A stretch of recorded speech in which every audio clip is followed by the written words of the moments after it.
ಏರಲು ಏಕೆ ಸಾಧ್ಯವಾಗುತ್ತಿದೆ? ಉಳಿದ 99% ಜನರು ಹಗಲಿರುಳು ರಕ್ತಬೆವರು ಒಂದು ಮಾಡಿ ಕಷ್ಟಪಟ್ಟರೂ ಸಾಮಾನ್ಯರಾಗಿಯೇ ಏಕೆ ಉಳಿದು ಬಿಡುತ್ತಿದ್ದಾರೆ? ಆ 1% ವಿಜೇತರಿಗೆ ಏನಾದರೂ ಹೆಚ್ಚುವರಿ ಶಕ್ತಿಗಳಿವೆಯೇ? ಅಥವಾ ವಿಧಿಯೇ ಅವರ ಪಕ್ಷಪಾತವನ್ನು ತೋರಿಸುತ್ತದೆಯೇ? ನಿಜವಾದ ರಹಸ್ಯ ಅವರ ಕಷ್ಟದಲ್ಲಿಲ್ಲ, ಅವರ ಆಲೋಚನಾ ವಿಧಾನದಲ್ಲಿದೆ.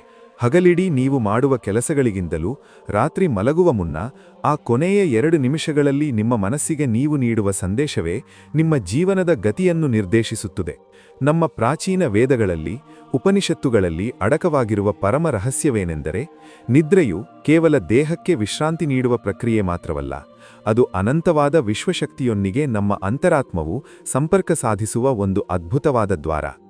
ಆಧುನಿಕ ವಿಜ್ಞಾನವು ಇದನ್ನು ಸಬ್ಕಾನ್ಷಿಯಸ್ ಮೈಂಡ್ ಪ್ರೋಗ್ರಾಮಿಂಗ್ ಎಂದು ಕರೆಯುತ್ತಿರುವಾಗ, ನಮ್ಮ ಋಷಿಗಳು ಸಾವಿರಾರು ವರ್ಷಗಳ ಹಿಂದೆಯೇ ಇದನ್ನು ಯೋಗನಿದ್ರೆ ಮತ್ತು ಸಂಕಲ್ಪ ವಿಜ್ಞಾನ